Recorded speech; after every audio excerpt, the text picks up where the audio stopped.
Super Docteur, c'est le podcast des médecins généralistes. Le podcast qui vous transmet les recommandations de bonnes pratiques et les résultats des grandes études qui vont changer vos habitudes. Super Docteur, c'est la découverte de méthodes de soins innovantes et des interviews de soignants inspirants qui boosteront votre motivation. Un contenu court et pratique chaque semaine pour tous les médecins.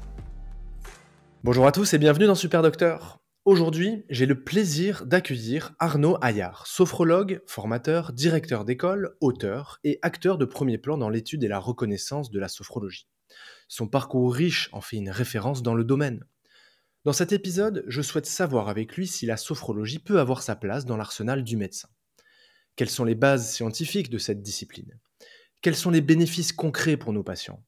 Ces pratiques sont-elles sécuritaires ? Et surtout, pouvons-nous, médecins généralistes, intégrer la sophrologie et ses techniques dans nos pratiques et la recommander efficacement ? Je me pose ces questions depuis longtemps et je crois enfin avoir trouvé chez mon invité l'interlocuteur qui va me permettre de faire éventuellement le lien entre la médecine et la sophrologie. Bonjour Arnaud. Bonjour Mathieu. Merci beaucoup d'être avec moi aujourd'hui Arnaud, je suis très content de te recevoir parce qu'on entend beaucoup parler de sophrologie depuis déjà très longtemps. Les médecins manient ça avec précaution et je crois que tu es l'invité de choix pour essayer de démêler le vrai du faux et puis est-ce qu'on peut faire le lien entre la médecine et la sophrologie ? Oui, merci beaucoup de me recevoir. C'est important de poser ce sujet. En effet, il y a pas mal de choses à dire en bien et peut-être en moins bien, mais c'est important d'en parler en tout cas. Est-ce que tu peux commencer s'il te plaît à te présenter succinctement à nos auditeurs ? Alors, je suis Arnaud Hayard, je suis sophrologue installé en libéral depuis à peu près 25 ans. Je suis aussi directeur d'école, sophrologie formation, voilà pour citer l'école. Et je suis surtout engagé pour la reconnaissance de la sophrologie en tant qu'INM intégré dans le parcours de soins du patient, INM, intervention non médicamenteuse. Aujourd'hui, le jardinage est reconnu en tant qu'INM, mais pas la sophrologie. Donc, je travaille durement pour ça. On en reparlera, mais il y a un rapport de l'INSERM qui pose clairement, il y a autant de sophrologues, de sophrologie que de sophrologues. C'est important de recadrer, de recentrer les choses un peu sérieusement, surtout professionnellement parlant. Voilà. Donc ce que je comprends dans ton parcours, c'est que déjà tu essaies de définir ce qu'est la sophrologie, de l'étudier pour pouvoir la qualifier d'intervention non médicamenteuse afin de l'inclure dans le parcours de soins des patients. C'est ça. En fait, la sophrologie, pour créer brièvement un petit historique, elle a été créée en 1960 par un médecin, le docteur, le professeur Alfonso Caicedo, dont j'ai eu la chance d'être l'élève. J'ai eu cette chance-là, voilà, de pouvoir travailler avec son équipe pédagogique et de pouvoir surtout comprendre jusque dans les détails jusqu'où ça peut aller. Aujourd'hui, on en parle comme méthode scientifique. Moi, j'ai ma petite définition, on en reparlera peut-être un petit peu plus tard, mais c'est important de poser certaines bases en disant qu'au début, en 1960, c'est quand même un médecin qui l'a créé, non pas un médecin sous psychotrope qui voulait faire des trucs super sympas avec beaucoup de drogue et que des potes, mais bel et bien dans le cadre de la psychiatrie pour aider les patients à aller mieux, tout simplement. Donc Très bien. aujourd'hui, on en est un petit peu plus loin parfois. On va y venir justement parce que quand je pense à la sophrologie, c'est quelque chose que je connais assez mal, je te l'avoue. Je pense à un mélange de techniques que chaque praticien peut faire un mélange à sa sauce et ce qui rend la définition un petit peu difficile. Alors je vais te poser déjà cette première question. Qu'est-ce que la sophrologie ? J'ai deux réponses. J'ai une simple et une moins simple, ou un peu plus élaborée. Tu veux laquelle? Celle qui te convient et celle que tu aimes donner aux professionnels de santé. Alors, on va commencer par la plus simple, celle que j'aime bien donner, c'est en deux mots. La sophrologie en deux mots, c'est quoi? C'est prendre conscience. Là, on est en train de respirer, toi et moi, on n'en a pas conscience. Par contre, si on attire un tout petit peu notre attention sur l'inspire, l'expire, pendant ce temps-là, on va pas pouvoir faire autre chose. Et ça m'intéresse. Donc, on va attirer tout simplement la conscience, donc notre esprit, bien entendu, sur la présence de notre corps. Or, le corps, il va bien. Il est capable de respirer, il est vivant. Et ce constat vient justement rassurer toute la machinerie. Aujourd'hui, on a une panoplie d'exemples avec les neurosciences et de sources. Ça commence à venir, mais pour étayer tout ça. Le deuxième, un petit peu plus compliqué sur l'explication. Ça va être basé, évidemment, c'est une méthode scientifique, mais basé sur l'interoception consciente et volontaire. Alors l'interoception, un petit rappel pour toutes celles et tous ceux qui nous écoutent, euh, se sentir de l'intérieur, le battement du cœur, sentir sa respiration, sentir qu'on a chaud, qu'on a froid, tout ça c'est de l'interoception, mais c'est volontaire et conscient. On va se mettre dans un état où on va écouter un petit peu plus son corps. Et en effet, c'est pas de la relaxation, on en reparlera un petit peu plus tard pour éviter les clichés. Donc ça, c'est la définition officielle de la sophrologie? Euh, il y a eu beaucoup de définitions. Malheureusement, la sophrologie n'a été protégée que tardivement, c'est-à-dire le médecin qui a mis ça en place ne l'a protégée que trop tardivement. C'est tombé dans le domaine commun et tout le monde a utilisé le mot sophrologie, j'ai envie de dire un peu à tort et à travers. Et aujourd'hui, on trouve du sophromassage, sophro-divination, sophro-truc-muche. Et c'est un petit peu, comme tu le dis très bien, un petit peu la foire à tout, avec un peu de relaxation, un petit peu de bol tibétain, un petit peu de toucher massage, un petit peu de... Wow. Et du coup, ça dénature un petit peu cette fameuse interoception consciente et volontaire avec un seul but, rétablir la complicité entre le corps et le cerveau, mais dans ses émotions. C'est ça qui va être intéressant. Donc il y a beaucoup de définitions possibles.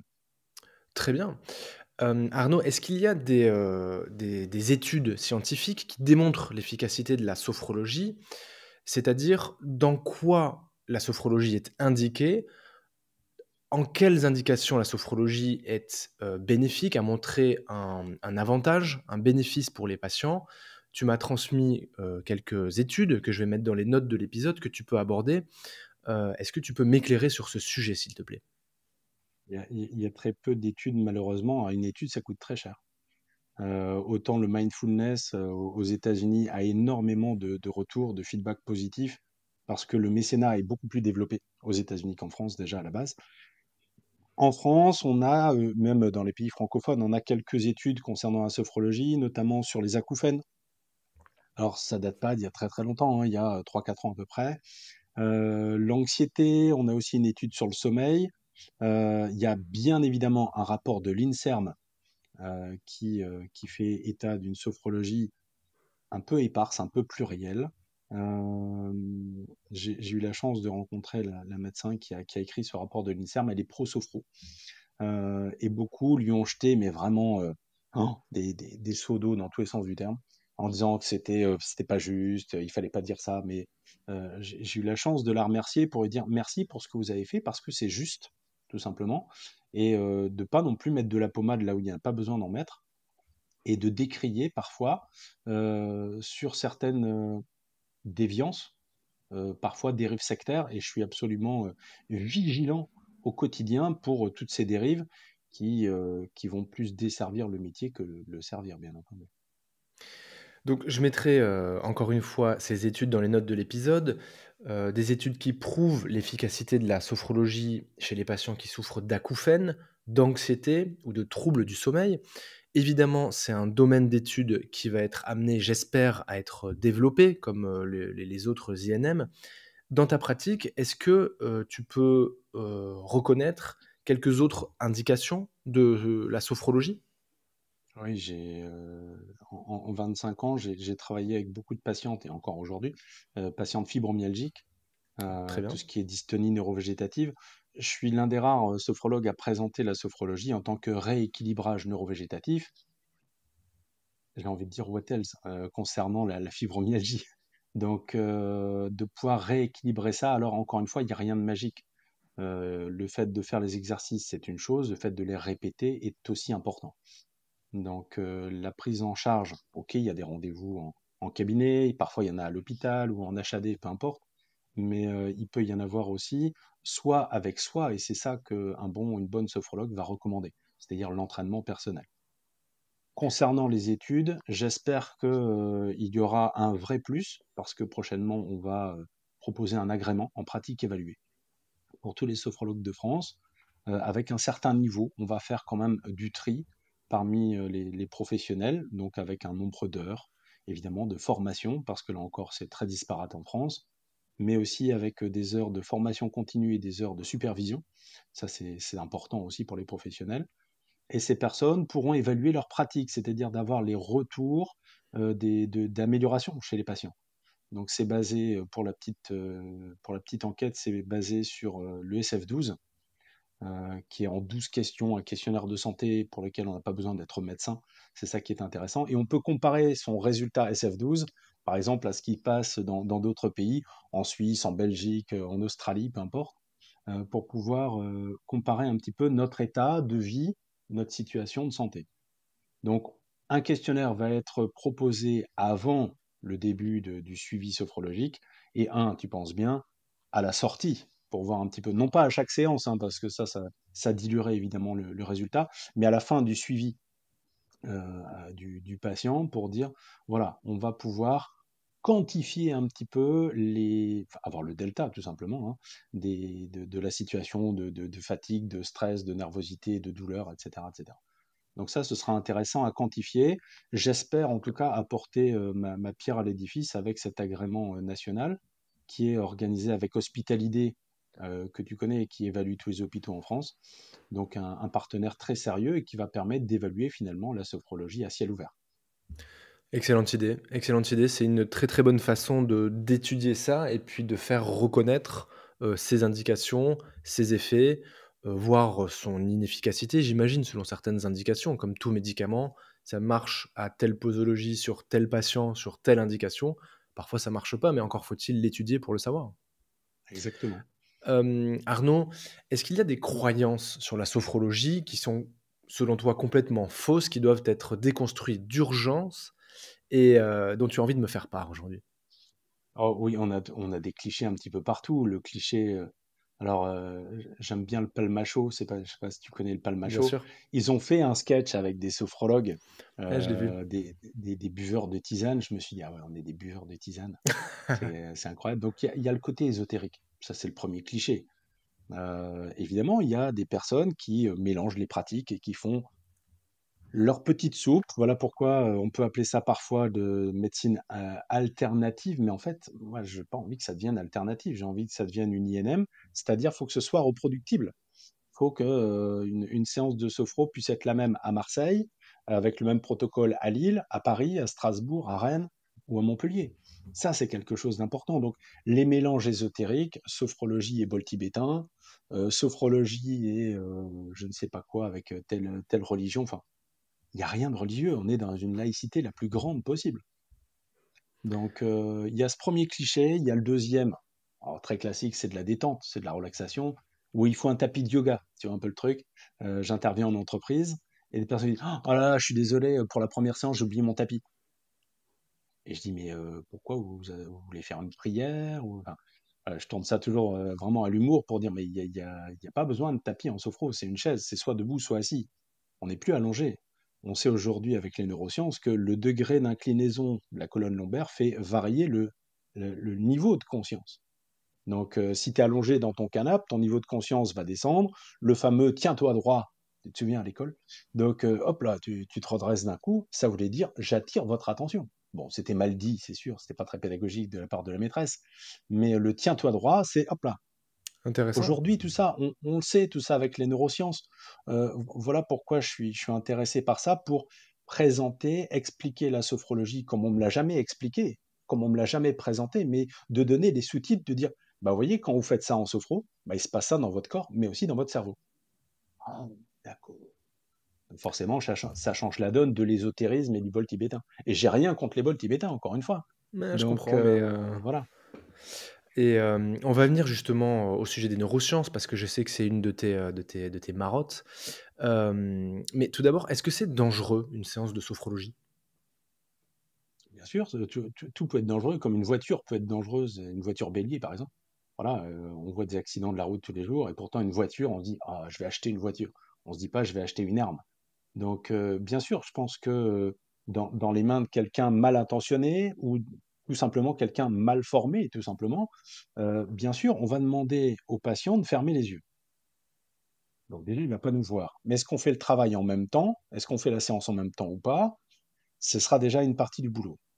Qu'est-ce qu'on va lui dire? Est-ce qu'on va induire des choses, comme on peut faire parfois en hypnose? Est-ce qu'on le laisse libre? Parce que l'autonomisation du patient, c'est quelque chose d'important en sophrologie. Est-ce qu'on lui retire sa liberté? Est-ce qu'on lui... Voilà. Donc il y a beaucoup de choses à poser. Bien sûr, ça peut être dangereux. Mal utilisé, quelqu'un de mal formé, j'en récupère, alors mal formé, on se comprend, hein, mais je récupère beaucoup de sophrologues qui sont formés en version micro-ondes. Devenez sophrologue en 3 jours, c'est les mêmes organismes de formation qui forment devenez médecin en 15 jours et chirurgien en 3 semaines, mais les outils sont propres. Ça, c'est les slogans. Donc, je suis toujours un peu agacé par ça, parce qu'il n'y a qu'une seule et même personne qui va trinquer et qui va payer l'addition, c'est le patient. Très bien, j'aime beaucoup ta réponse. Effectivement, c'est comme tout médicament, je le dis très souvent à mes patients, un médicament, ça a un effet primaire, ça a forcément des effets secondaires et tout dépend du rapport entre le bénéfice qu'on attend et le risque qu'on prend. Et j'aime beaucoup ta réponse. Très bien, donc Tu- c'est un outil et tout dépend de qui l'utilise, c'est clair. Donc tu parles souvent de neurosciences dans ta pratique, j'ai remarqué. A priori, ça t'intéresse énormément. Comment ta discipline, la sophrologie, s'appuie sur ces découvertes récentes?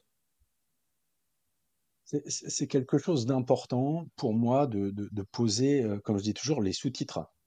Alors la CNV, la communication non violente, fait partie aussi des sous-titres. Quand on dit parler avec les sous-titres pour dire ah non, c'est pas ça que je voulais dire.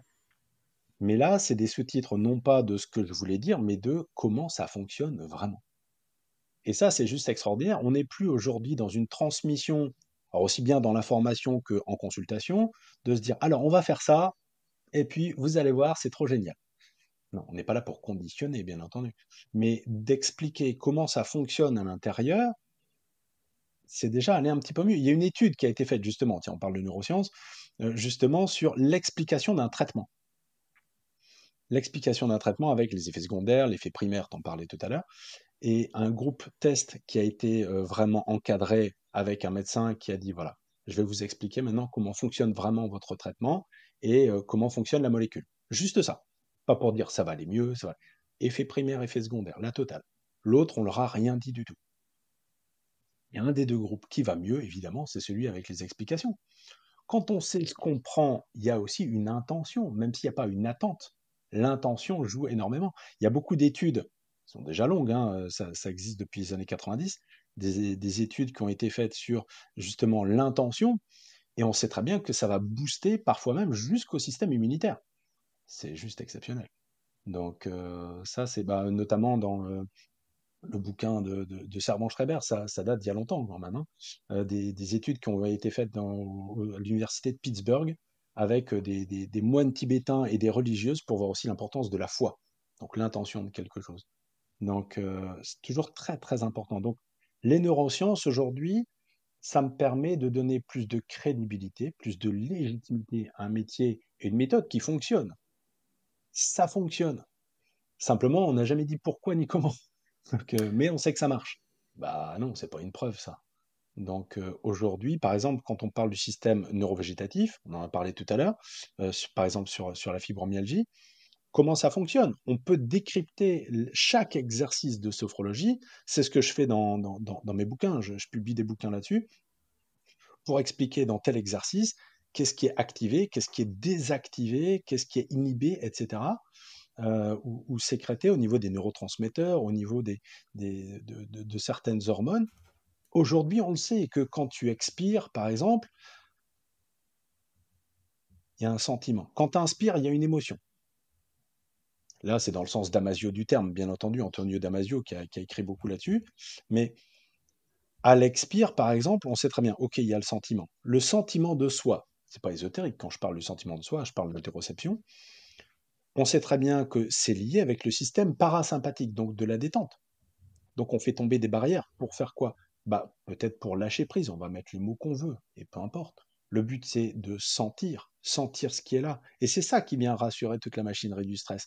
Comme on sait aujourd'hui comment ça fonctionne, je pense que ce serait une ineptie de continuer de faire les mêmes enseignements que dans les années 90 ou 2000 pour dire, vous allez voir, on va respirer et ça va aller. Bah non, on peut aussi expliquer ce qui se passe à l'inspire, à l'expire, tel ou tel mouvement, comme je te disais tout à l'heure, par exemple aussi, le degré d'inclinaison de la colonne lombaire, pour le niveau de conscience. C'est très intéressant de se poser ces questions, effectivement. Comment tu vois l'évolution de la sophrologie dans les prochaines années et notamment son intégration dans le système de santé en France dont on a parlé? Il y a évidemment un énorme tournant dans le système de santé, ce qu'on appelle la santé intégrative. C'est pas nouveau, les soins de support, ça a commencé en cancéro. Un petit coucou au docteur Toledano, qui est pionnier là-dedans et qui fait énormément de choses dans le cancer, bien entendu, pour apporter crédibilité aussi à tous ces soins de support. Il n'y a pas que la sophrologie, bien entendu, mais en cancéro, ils se sont très vite rendus compte que en complément, en complément des thérapeutiques en cours, il y avait la socio-esthétique, par exemple. Il y avait l'hypnose, il y avait la relaxation, il y avait de la sophro, parce que c'est pas la même chose. Il y avait la diététique. Il y avait, et tous ces professionnels qui tournent autour du parcours de soins du patient vont apporter leur petite touche supplémentaire. Donc, je pense clairement que la sophrologie a sa place, évidemment, en santé intégrative. Le deuxième, l'acronyme qui devient de plus en plus courant, c'est l'INM, l'intervention non médicamenteuse. J'espère le voir un jour de mon vivant, en tout cas j'y travaille durement, parce que on est quelques-uns quand même à essayer de faire bouger les choses pour que la sophrologie soit, alors non pas enfermée ni encapsulée, mais un peu plus sérieuse, plus encadrée, tout simplement. Ça fait 20 ans que je milite pour un ordre, un conseil de l'ordre, par exemple. Tout le monde est d'accord, ce serait super. Dès qu'on se met autour d'une table, tout le monde s'engueule. C'est juste improbable.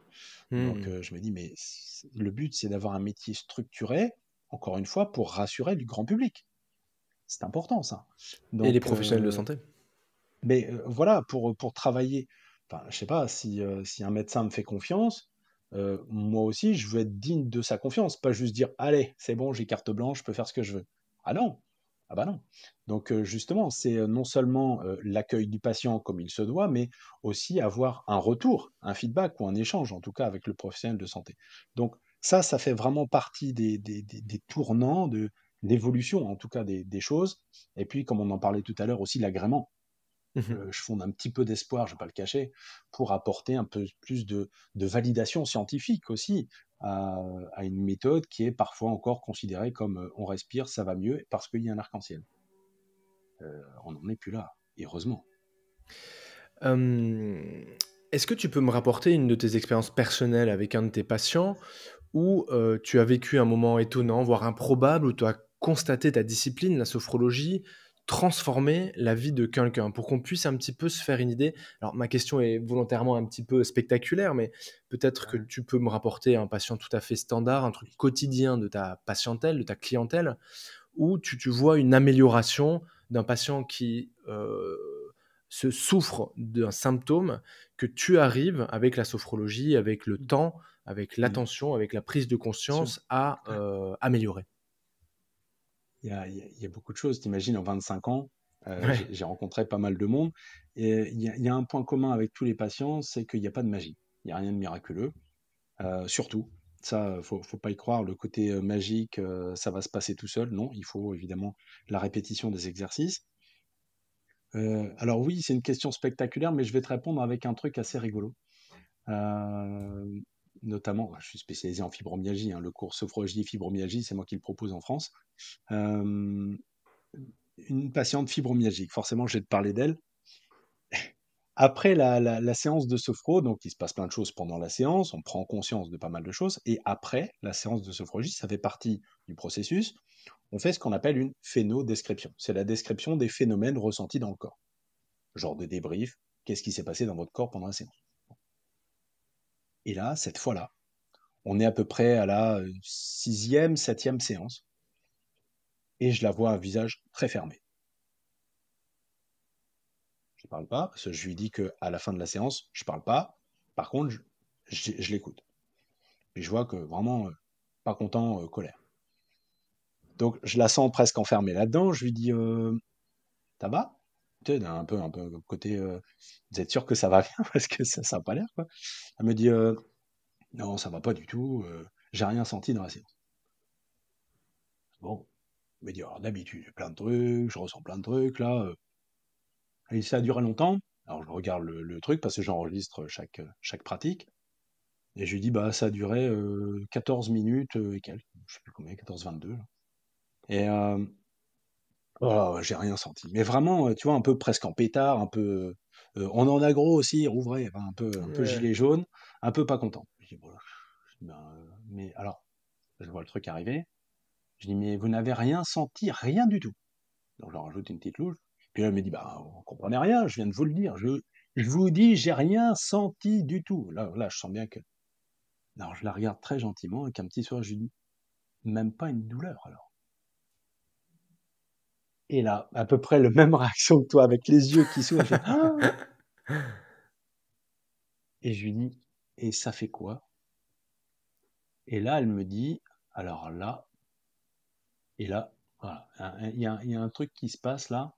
Et elle me dit: «Bah là, je viens de prendre conscience que je peux sentir, que je peux ne rien sentir». Oh!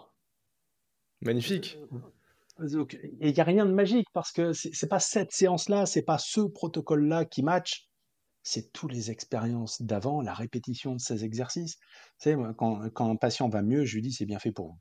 Donc, pour te dire à quel point il n'y a pas de contre-transfert, il n'y a pas d'encouragement: «Allez Micheline, ça va me faire du bien aussi». Non, non, non, c'est Micheline va mieux, c'est bien fait pour elle. À chaque fois, c'est ce que je dis. C'est ce que j'ai écrit dans mon bouquin. J'ai fait euh, énormément de récits comme ça avec des personnes qui ont des prises de conscience et qui font: «Oh, faut que je vous raconte un truc. Et j'ai découvert que j'avais une tête». Pardon? Vous allez vous moquer de moi, mais j'ai senti que j'avais une tête. Je dis: «Pourtant, vous le saviez avant». Ouais. Mais là, vous l'avez senti. Ah bah oui. Il dit: «Ça fait quoi?» Ah bah ça change tout. Voilà. Et ça, qui est-ce qui me dit ça? Un migraineux. Là, tu dis: Hmm. «Ah ouais, d'accord, ok». Donc, l'appropriation de son schéma corporel, c'est pas juste une théorie dans un bouquin. Donc, encore une fois, avec des outils à chaque fois adaptés, à chaque fois ajustés, et c'est ça qui est important, on va pouvoir à chaque fois faire prendre conscience de ce qui se passe. Et quand il y a un truc qui se passe bien, c'est gagné. Je veux qu'on est au cœur de ton métier, prendre conscience avec une attention volontaire. Arnaud, c'était un épisode passionnant. Je te remercie beaucoup. Pour finir, en tant que sophrologue, est-ce que tu aurais des conseils à donner à un médecin généraliste pour ses propres patients, voire même pour sa santé personnelle? Eh bien, exactement ça. Le premier truc, premier conseil, évidemment, c'est de considérer la sophrologie comme une approche complémentaire. De faire tomber des barrières avec, bon, si j'envoie chez une sophrologue, il va me faire des trucs avec une prière à la lune, je sais pas quoi. Il y a de moins en moins d'ésotérisme, et ça, c'est tant mieux. Mais merci de le poser, parce qu'en 2022, j'ai lancé le premier hashtag Qui soigne les soignants. Et c'était pour moi une chose naturelle que d'accompagner des collectifs. Une petite pensée pour le collectif Santé en danger que tu connais, Mmh. qui est dirigé et présidé par Arnaud Chiche, qui est un de mes amis, euh, où j'ai à cœur d'accompagner des professionnels de santé, alors des médecins, des infirmières, des infirmières de bloc aussi, qui sont complètement lessivées, pardon de l'expression, mais vraiment, hein, qui sont dans des états proches du burn-out et qui viennent juste passer quelques heures en formation chez nous pour avoir des outils. Alors au début, c'est rigolo parce qu'ils le disent tous à la fin. Ils disent pas au début, du style j'ai vu de la lumière, je suis rentré. Mais à la fin, ils disent tous: «En fait, faut que je vous avoue un truc, j'étais venu pour avoir des outils pour mes patients, mais finalement», tu vois arriver le truc. Mmh. Bah, c'est pour moi en fait. Donc oui, le message évidemment pour les médecins généralistes qui sont une petite pensée pour eux, parce que 70 personnes par jour, enfin à un moment on dit: «Mais comment c'est possible?» Moi j'en ai qui viennent en consultation, qui me disent: «J'ai même pas le temps de faire sortir l'autre». Il y en a déjà un qui rentrait, j'ai pas 2 minutes même pour les pisser. C'est des conditions de travail abominables, et on n'est pas dans certains cabinets où: «Ah non, 16h30, je ferme, je m'en vais chercher mes enfants». Non, non, non, non, non, ça n'existe pas vraiment ça. Il y a encore ce dévouement humain, mais de prendre soin de vous, chacun, chacune, pitié. Si personne ne prend soin de vous, quelle va être la qualité de vos soins? C'est ça la question. J'interviens en IFSI, en IFAS, tu sais, pour former les infirmières et les aides-soignants. Et je dis: quand vous rentrez dans la chambre du patient, vous débarquez avec quoi, en fait? Ce sera peut-être la seule personne que le patient va rencontrer, c'est vous, en fait. Mais dans quel état vous arrivez? Vous débarquez avec quoi? Avec: «Oh, j'en ai marre, cette météo pourrie», ou «Je vais pas bien». Vous donnez quoi à votre patient? C'est ça la question. Je le dis pas sans émotion, hein. Donc, c'est quelque chose d'important, vraiment. Donc, prendre soin de soi, c'est la chose la plus difficile au monde. C'est pour ça qu'il faut commencer avec des outils très simples. Et ça peut être quelques secondes, hein. 1 minute d'exercice peut suffire, vraiment. Merci beaucoup. À bientôt Arnaud. Merci Mathieu, merci beaucoup. Félicitations, vous êtes bien arrivé à la fin de cet épisode du podcast. S'il vous a plu, si vous avez appris des choses utiles et que vous souhaitez que je poursuive ce travail, vous pouvez vous abonner à ce podcast et en parler à un de vos confrères ou une de vos consoeurs. Et si vraiment vous voulez m'aider, vous pouvez me laisser une note de 5 étoiles sur vos applis et un petit avis sympa pour référencer ce podcast. Pensez également à vous abonner à la newsletter, je vous envoie chaque mois un mail à haute valeur ajoutée pour la médecine générale, vous trouverez le lien dans les notes de l'épisode. À bientôt!